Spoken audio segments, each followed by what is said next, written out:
Hello, everyone, and welcome to the America in Focus podcast, powered by the Center Square. America in Focus is a production of America's Talking Network. I'm Dan McCaleb, executive editor of the Center Square Newswire service. To support great podcasts like this one, please donate by clicking the link in the show description. Joining me today is Casey Harper, the Center Square's Washington, D.C. bureau chief. Casey, how are you? Doing good, Dan. How are you? I'm doing well. We are recording this on Friday, January 20th. And Casey, as I understand it, you and your lovely wife, Rebecca, have your bags packed and are ready to head to the hospital at any time to welcome your first child, a baby boy. How are you feeling? That's right. We have the go bag ready, a go bag of a different sort. But I'm feeling, some mild trepidation, but overall excitement. As you said, first kid. So not too sure what to expect, but how hard can it be, right? The baby's room's all ready for. That's right. Back. That's right. Well, good luck. Congratulations. We at the Center Square and America's Talking Network are excited for you. Send pictures, please. I will. You have any, what's your advice, Dan? You have your one piece of sage advice on what to do or how not to mess your kid up? Well, enjoy your sleep when you can, because you're not going to get a whole lot of it over the next several months. I guess that's my best advice. Not great, but it is what it is. Wow, man, your poor children. Okay, yeah, let's get to the news, I guess. You ready to move on? Yeah, let's go. All right, let's do that. We do have some actual news to talk about this week. Casey, some debt ceiling deadlines hit this week. Janet Yellen, the Secretary of the Treasury, warned of potential economic fallout, if lawmakers don't approve raising the debt ceiling yet again. What's going on here? Yeah, with the election of Kevin McCarthy as Speaker of the House after rounds and rounds of voting and drama, you may have breathed a sigh of relief, Dan. You may have said, wow, Congress can finally get back to some semblance of normal with no crises, no drama. The omnibus passed and McCarthy is in, but you would be wrong. You'd be very wrong, because the debt ceiling is hurtling down like an asteroid headed towards Capitol Hill. Wow. And it is going to be it's poised to be, quite the fight. So, the U.S. federal debt is almost $31.5 trillion, which, there's a whole separate conversation about what a problem it is that the debt's so high. The debt last year passed both $30 trillion and $31 trillion. Crazy. Now it's almost halfway to $32 trillion, right? We're, the Committee for Responsible Federal Budget, I had this in my story earlier this week. They project that, we're about to be adding $2 trillion a year to the debt. Like, we're on pace to do that pretty soon. And what that essentially means is the U.S. has been borrowing tons of money for years to pay its expenses. Right. That's right. And, just the debt, the interest on the debt is extremely high. I mean, it's, billions and billions of dollars. So it's kind of a snowballing problem. And what we're bumping up against now is there's actually a legal limit on how much debt the U.S. can have. And we're bumping up against it now. So the U.S. Treasury Department is having to do all kinds of financial finagling to make sure that the federal government doesn't default on its debt, which would be really catastrophic economically. We have basically a perfect credit score right now because we're the United States and we've never defaulted. But if we were not able to make our debt payments, it would, most economic experts say, they don't really know because it's never happened, but they say that it would start this cascade of negative economic effects. The stock market would just absolutely plummet. And, it would actually be a global economic event if that were to happen. So there's a lot of pressure, both internal and external, to raise the debt limit, which is something Congress has to do. They've done it many times. They've done it, multiple times in the last few years because of how quickly the debt grows. But it's become the new equivalent of kind of a government shutdown, right? Where, we have to fund the government. If we don't, everything's going to shut down. And sometimes lawmakers use that to actually get reforms. Now, so that's basically what's coming up. They have until about June now. Yellen basically said there's some things she can do with, deferring different payments so that we can make it till about June 5th. But if we go beyond that, we're going to be in real trouble. And so people are pretty hard on the lawmakers saying, you can't use the debt, shutting down the government. You can't use the potential catastrophic economic event to get fiscal reforms. It's not the right thing for the American people. But I am sympathetic to them because, nothing ever changes in Washington. I mean, there's no real spending is hardly ever cut. Nobody wants to be the one who's arguing for cutting some favorite federal program of a lobbyist or something. So it never really happens. So if it ever is going to happen, it's when we're kind of under the gun in these kind of scenarios, or at least that's the thinking of those who are pushing for these kind of cuts. So this is something to keep an eye out. We'll definitely be covering it. But this is kind of like, it could be, we basically have this, as I said, this asteroid that's heading for the U.S. They projected it's going to hit around June 5th. It's still possible that it narrowly misses us, but it's definitely something to be looking out for because I think I would say, oh, this is not going to be too big a deal. But after seeing how hard so many House Republicans fought over the House Speaker and how willing they were to drag that out for several days, despite major pressure and consequences from their own party, who knows what they'd be willing to do in this scenario. Right. A little bit of hyperbole there with the metaphor on the giant asteroid. Dan, that's what the people want. The people like it. The viewers. They love hyperbole, okay? Okay. All right. Well, let's move on to another important story, something we've talked about frequently on America in Focus, and that is the scourge that is fentanyl and the increased number of poisonings, overdoses, deaths. New report out this week shows that the children under 14 are dying from fentanyl poisoning at a faster rate than any other age group. And you would think, of course, children under 14 aren't purposefully going out and trying to get high on fentanyl. These are poisonings. Most of these are unintentional deaths. What's going on?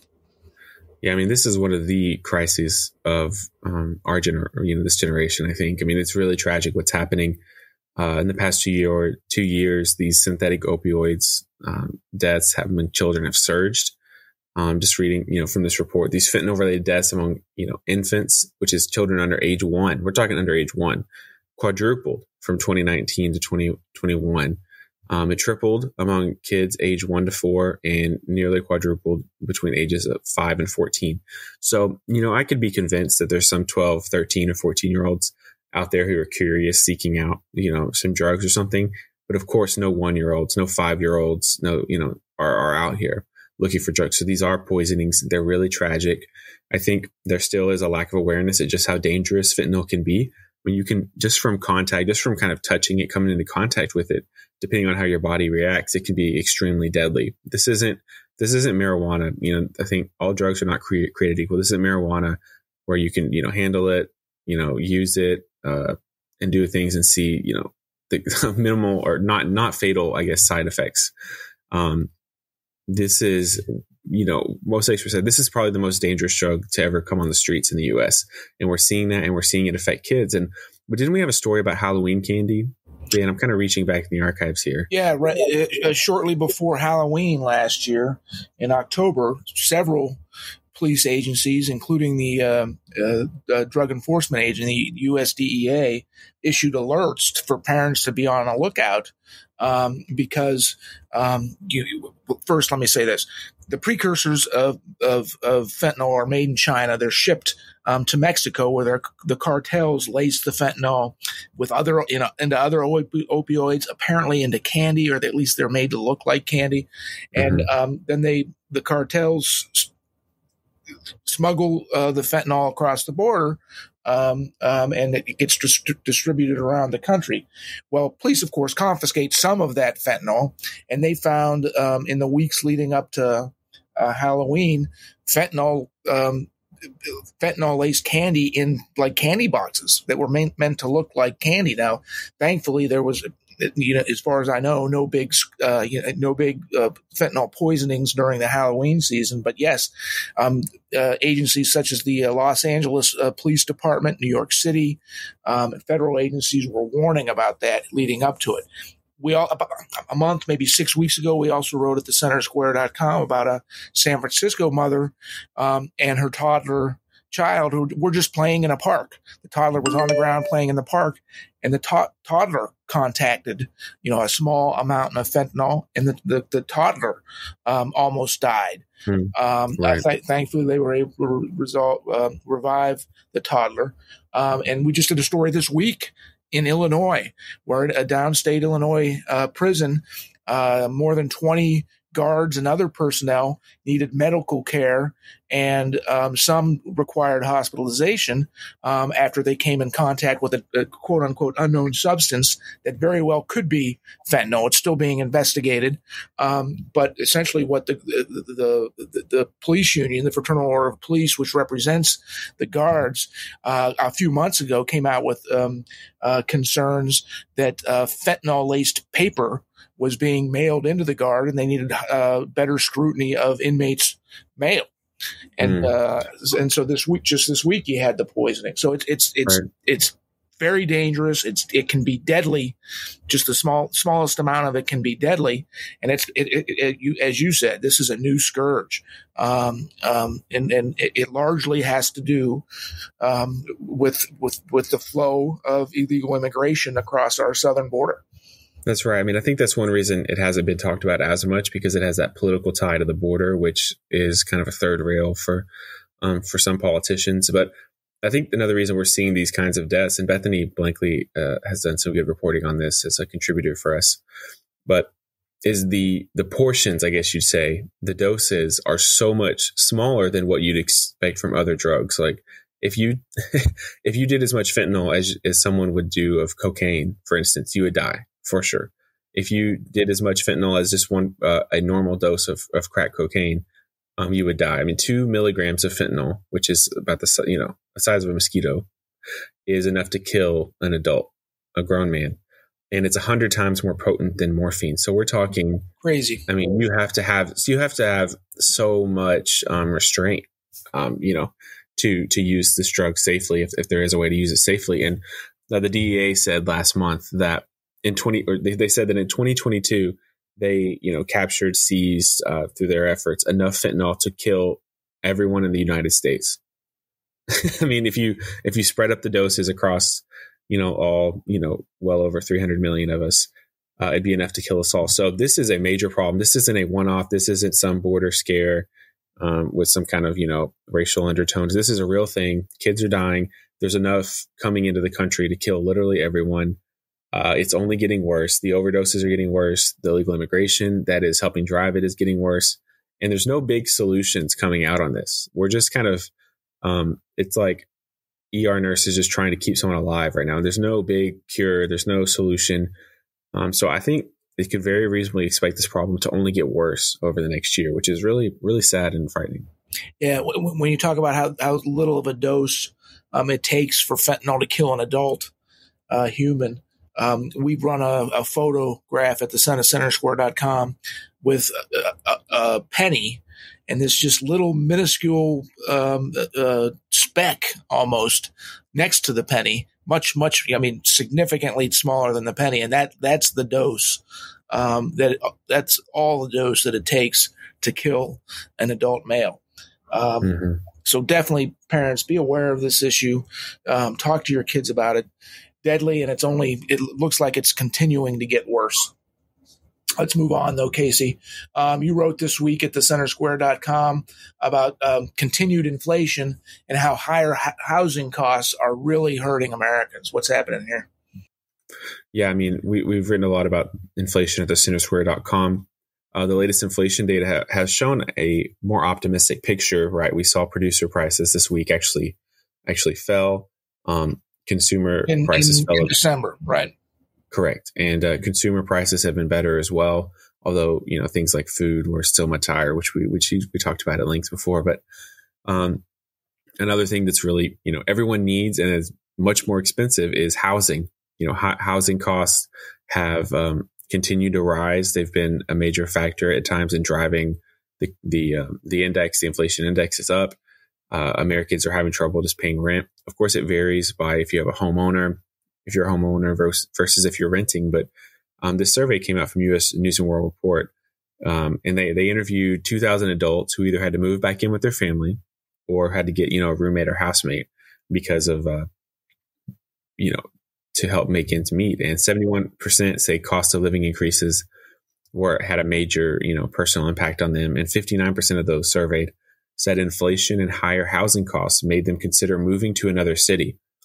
So, this is something that is happening a lot, actually, especially from states like California to Texas. I think that's probably the best example, is Americans fleeing the high prices and taxes of California to go to other states like Texas. I'm from Texas, as you know, Dan. I think, it's one of the, never mind. I know, Casey, just move on. Yeah. I'm from Texas, and everyone back home, they're always talking about all these Californians who are moving in. I mean, there's Facebook groups about it. It is a cultural phenomenon, it's an economic phenomenon, because all these Californians are showing up and the houses are a third of the cost, and they can just pay cash. They might have their house half paid off in California. They sell it with that equity of, $400,000 or something. Most towns in Texas, you can buy a mansion for $400,000. Whereas in California, that's may not be able to get you a house. So, it's really having a big impact because the housing prices are so different. Some of this is related to taxes.